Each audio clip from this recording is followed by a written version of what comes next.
பவானி சாகர் அணையில் இருந்து 9300 கனஅடி தண்ணீரானது வெளியேற்றப்பட்டிருக்கிறது. அதிகாலை 4 மணிக்கு 102 அடியை தற்போது நீர்மட்டம் உயர்ந்திருக்கிறது. பவானி சாகர் அணையில் இருந்து 8 மதகுகள் வழியாக உபரிநீர் வெளியேற்றப்பட்டிருக்கிறது. இது பற்றி விரிவான தகவலை தர காத்திருக்கிறார் செய்தியாளர் சரவணன். சரவணன், விவரங்கள் என்ன? தமிழ்நாட்டில் இரண்டாவது பெரிய அணை என்ற பெருமையை பெற்ற பவானிசாகர் அணையின் நீர்மட்டம் கிடுகிடுவென 2 நாட்களில் 2 அடி உயர்ந்து இன்று அதிகாலை 4 மணிக்கு 102 அடியை எட்டியுள்ளது. வடகிழக்கு பருவமழை காரணமாக அணைக்கு வரும் நீர்வரத்து கடந்த 2 நாட்களாக அதிகரிக்க தொடங்கியது.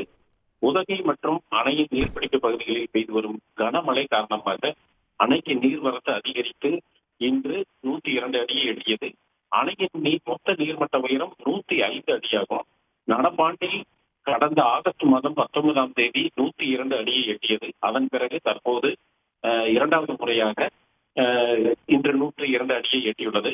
அணை கட்டிய காலத்திலிருந்து இன்று 25வது முறையாக 102 அடியை எட்டியுள்ளது.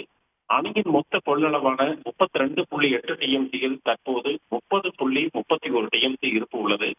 அணையின் பாதுகாப்பு கருதி தற்போது அணைக்கு வரும் உபரி நீரில் 8300 கன அடி நீர் தற்போது 8 மதகுகள் வழியாக பவானி ஆற்றில் வெளியேற்றப்படுவதைத்தான் நாம் பார்த்துக் கொண்டிருக்கின்றோம்.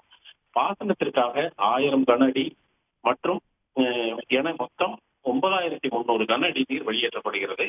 அணையின் மொத்த கொள்ளளவு 32.8 டிஎம்சியில் 30.31 டிஎம்சி இருப்புள்ளது.